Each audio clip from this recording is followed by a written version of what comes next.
औरैया की वेदना आज की जो सच्ची घटना है कोतवाली से। रक्षाबंधन का दिन होता है। रक्षाबंधन बहुत ही पवित्र त्योहार है। अब जो बहनें होती हैं वो अपने भाई को राखी बांधती हैं और उसके लंबी आयु की प्रार्थना करती हैं।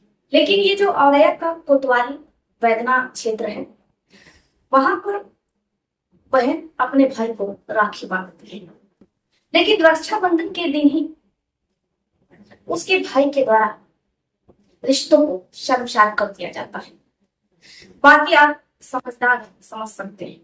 एक भाई जिससे बहनें ये आशा करती है कि वो उसकी सुरक्षा करे, लेकिन जब रक्षक की भक्षक बन जाए तो फिर सोचिए, कोई भी अपने आप को कहां तक छुपाए और कहां छुपाए जब घर की चार दीवारों में ऐसा होने लगे।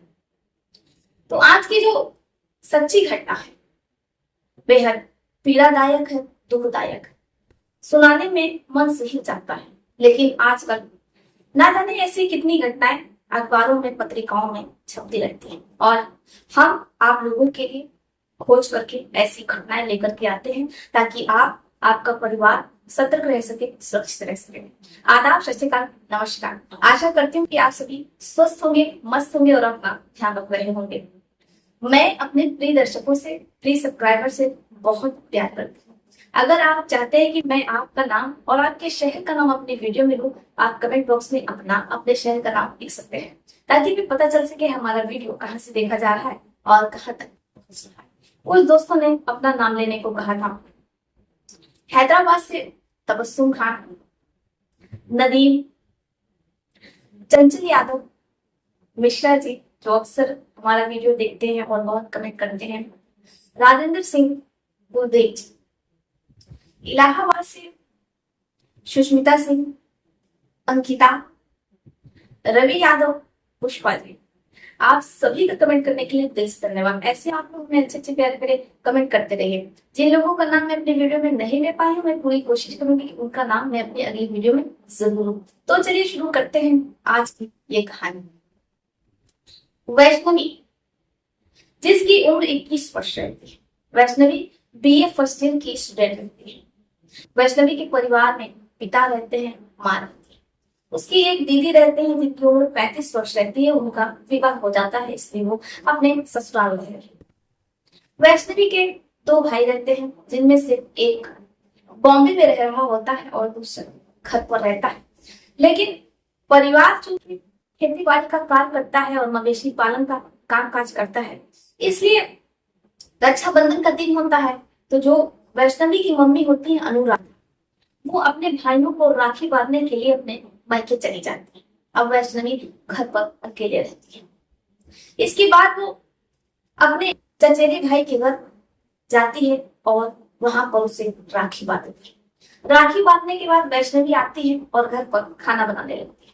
शाम होती है, उसके पिता आते हैं, वैष्णवी अपने पापा को खाना देती है। उसके बाद जो पिता होते हैं वो कहते हैं कि बेटा वैष्णवी, हम बाड़े में जा रहे हैं, क्योंकि वैष्णवी के पापा जो कि मवेशी का काम काज करते हैं, इसलिए वो अक्सर बाड़े में ही सोया करते थे मवेशियों की देख रेख के लिए।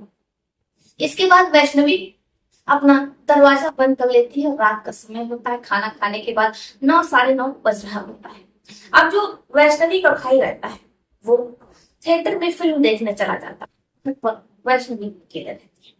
अब वैष्णवी बरामदे में ही गहरे नींद में सो जाती है। 9 साढ़े 9 और 10 के बीच का ये जो लम्हा होता है, समय होता है वैष्णवी के लिए, वो उसकी जिंदगी का आखिरी पल होता है। वैष्णवी जब अपने चचेरे भाई को राखी बांधने गई थी तो उसे नहीं पता था कि यही उसका चचेरा भाई उसकी अंतिम सांसें उससे छीन लेगा। जो चचेरा भाई रहता है वैष्णवी का, वो पहले से ही मन बना लेता है उसकी वैष्णवी पर नजर रहती है, इसलिए वो प्लान बना लेता है और मन में ये सोच लेता है कि रक्षाबंधन के दिन वो इस घटना को अंजाम देगा। सोचिए, रक्षाबंधन जहां पर बहनें अपनी भाई को राखी बांधती है उसकी लंबी आयु के लिए, और भाई अपनी बहनों को आशीर्वाद देता है कि वो उसकी सुरक्षा करेगा। लेकिन यहाँ पर एक चचेरे भाई ने जो किया, आपके होश उड़ जाएंगे। अब जो चचेरा भाई रहता है जिसका काल्पनिक नाम राहुल रहता है, राहुल उसे पता होता है कि वैष्णवी की मम्मी अपने मैके गई है, पिता बाड़े में है और भाई जो कि थिएटर में है, इसलिए वो दीवार फांद करके आता है। वैष्णवी चूंकि बरामदे में ही सो रही होती है, जैसे ही वैष्णवी को आहट मिलती है तो वो घबरा करके उठ जाती है। इससे पहले कि वो कुछ कर पाए, राहुल वैष्णवी के हाथ बांध देता है और इसके बाद वही सब चीजें वैष्णवी के साथ करता है। बाकी आप समझदार हैं, समझ सकते हैं कि वैष्णवी के साथ क्या होगा। वैष्णवी खुद को बचाने की बहुत कोशिशें करती है लेकिन वो असफल होती है। जब राहुल का मन भर जाता है तो राहुल वैष्णवी को ऐसे ही जिंदा नहीं छोड़ देता है जीवित, क्योंकि उसे पता था कि अगर वैष्णवी जीवित रह गई तो फिर वो परिवार वालों को बता देगी। इसलिए राहुल गला दबा करके अपनी चचेरी बहन वैष्णवी की हत्या कर देता है। इसके बाद वो मौके से वहां फरार हो जाता है। जब सुबह होती है, वैष्णवी के पिता आते हैं, वो दरवाजा खुलाते हैं लेकिन वैष्णवी दरवाजा नहीं खुलाती है। इसके बाद राहुल भी, जो कि चचेरा भाई रहता है, वो भी वैष्णवी के पिता के पास आता है और कहता है कि क्या बात है वैष्णवी, दरवाजा क्यों क्यों नहीं खोल रही है। तो जो राहुल के पापा होते कहते हैं कि बेटा पता नहीं वैष्णवी दरवाजा क्यों नहीं खोल रही, जरा उसके नंबर पर फोन लगाओ। अब जो राहुल रहता है वो उसके नंबर पर लगातार फोन लगाता और कहता है कि वैष्णवी तो फोन नहीं उठा रही है। वैष्णवी के पापा कहते हैं बेटा तुम दीवार फांद के जाओ, देखो वैष्णवी क्या कर रही, फोन क्यों नहीं उठा रही। राहुल वैसे ही करता है, वो दीवार फांद करके जाता है, अंदर घुसता है, दरवाजा खोलता है। इसके बाद वैष्णवी के पापा घर में घुसते हैं। जैसे ही बरामदे तक पहुंचते हैं तो वैष्णवी के पापा जोर जोर से रोने लगते हैं। उनका रोना सुन करके पड़ोसी आ जाते हैं। वैष्णवी जिसके कपड़े अस्त व्यस्त रहते हैं, पड़ोसी जिनकी आंखें शर्म से भर आती हैं। अब वैष्णवी को चादर उड़ाई जाती है। इधर परिवार का रो रो करके बुरा हाल रहता है।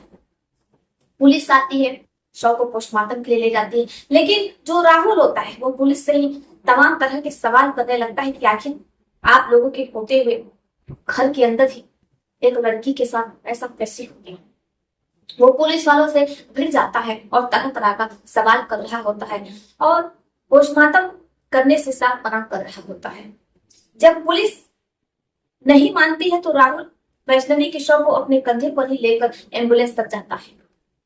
पुलिस जब पोस्टमार्टम करवाती है तो दंग रह जाती है। उसे पता चलता है, जैसी रिपोर्ट आती है कि वैष्णवी के साथ तो ये सारी चीजें हुई हैं, बाकी आप समझ सकते हैं। इसके बाद पुलिस आती है, परिवार से पूछताछ करती है। जब परिवार को पता चलता है कि उनकी बेटी के साथ ये सारी चीजें हुई हैं तो उन्हें भी कुछ समझ में नहीं आ रहा होता है। इधर राहुल रहता है, वो भी पुलिस के साथ लगातार सवाल पर सवाल कर रहा होता है। पुलिस जिसे राहुल पर शंका होती है, इसलिए वो राहुल को थाने ले आती है और राहुल से सख्ती से पूछताछ करती है। आसपास लगे सीसीटीवी कैमरे खंगालती है। उसी आधार पर पुलिस दोबारा वैष्णवी के घर जाती है, उस बरामदे में पहुंचती है और सुराग तलाशने की कोशिश करती है। इधर थाने में राहुल से पूछताछ हो रही है। तभी पुलिस को एक ऐसा सुराग मिलता है। कहते हैं कि कातिल चाहे कितना भी होनहार क्यों ना हो, चाहे उसने कत्ल कितनी भी सफाई से क्यों ना किया हो, तो ऐसा कोई ना कोई सबूत जरूर छोड़ जाता है जिससे कि पुलिस उस तक पहुंच जाए। इस केस में ऐसे ही होता है। राहुल जो कि अपनी पैंट वहीं पर भूल जाता है। इसके बाद पुलिस वाले उसकी पैंट को थाने लेकर के आते हैं, उसमें ब्लड भी लगा होता है।